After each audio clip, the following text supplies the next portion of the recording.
আসসালামু আলাইকুম। আমি জুয়েল সুলতান, বর্তমানে আছি টোকিও, জাপান। ইতিমধ্যে অনেকে সৌদি থেকে জাপানে ভিজিট করতেছেন, আবার আমাদের কাছে আপডেট আসছে অনেকে জাপান ইমিগ্রেশন থেকে ডিপোর্ট হয়েছেন। তো আজকে আমি আপনাদেরকে কিছু পরামর্শ দিব।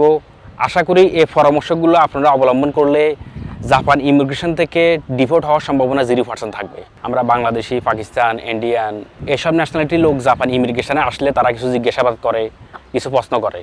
সেই হিসাবে আপনারা কিছু সতর্কতা অবলম্বন করা উচিত। প্রথমত, আপনারা জাপানে ভিজিট করার সময় অবশ্যই 2-3 জন মিলি একসাথে ভিজিট করবেন, একাকি ভিজিট করবেন না। একাকি ভিজিট করলে তারা একটু সন্দেহ করে আপনি যেহেতু একা আসছেন, তা জাপানে থেকে যাওয়ার সম্ভাবনা বেশি।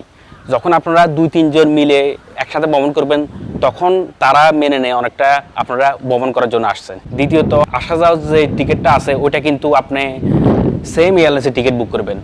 মানে আপনি যদি কাতার এয়ারলাইন্সের টিকিট যাওয়ার সময় বুক করেন, আসার টিকিটও যেন আপনার কাতার এয়ারলাইন্সেরই থাকে, সেম এয়ারলাইন্সেরই আপনার টিকিট হওয়া লাগবে।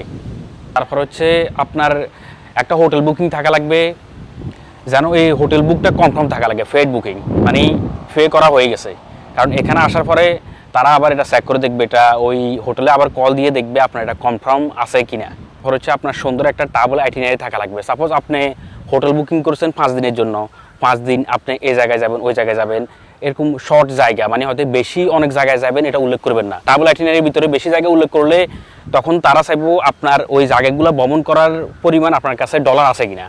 তত পরিমাণ ডলার না থাকলে আবার সন্দেহ করবে। আর তারপর হচ্ছে ডলারের দিক দিয়ে বলি, ডলার আপনার মিনিমাম 1500 থেকে 2000 ডলার পরিমাণ থাকা লাগবে। এটার ভিতরে আরেকটা কথা বলি, আর ডলার থেকে আপনারা জাপানি ইয়ান যদি এখানে এক্সচেঞ্জ করেন, ডলার এক্সচেঞ্জ করেন, সেই ক্ষেত্রে আপনারা জাপান এয়ারপোর্টে এসে তারপর ডলার অ্যাক্সেস করবেন।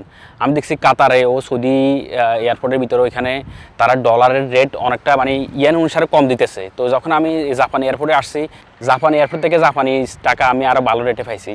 সেই অনুসারে আপনারা শুধু জাপানো যে কোনো দেশে আপনারা ভ্রমণ করেন না কেন, তো ওই দেশের ইমিগ্রেশন থেকে যদি ওই দেশি টাকা আপনারা নেন, আরও ভালো রেটে পাবেন।